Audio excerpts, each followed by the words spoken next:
आसला वर्तमान एक चांचल्यकर रिपोर्ट रूस युद्ध विमान को आक्रमण कर खसाइला यूक्रेन।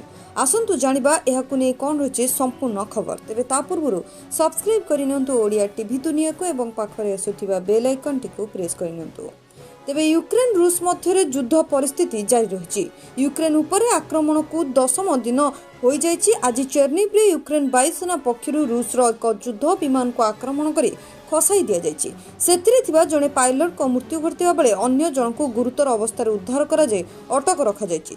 यूक्रेन सेना पक्षरु यह दाबी करा जाइछि एवं एथिसह उद्धार पायलट को निज कब्जा को नैचंती यूक्रेन सेना। मिलिथिबा सूचना अनुसार मृत को पायलट जनक हेउचंती मेजर क्रिभोलापव। सेहीपरि आउ जणे पायलट हेउचंती क्रास्नोयार्तेसेव। तांकु विमान रु बाहर करिवार दृश्य को यूक्रेन प्रतिरक्षा विभाग पक्षरु ट्वीट करा जायछि।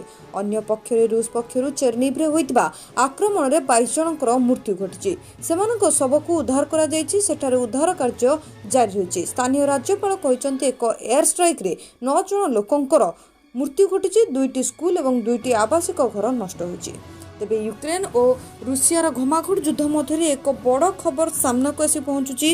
रूस एक युद्ध विमान को आक्रमण करिछि यूक्रेन सेना, जहा फल गोटे पायलट को मृत्यु होइतिबा बेले आउ गोटे पायलट को आहत अवस्था यूक्रेन सेना कब्जा रखिछि।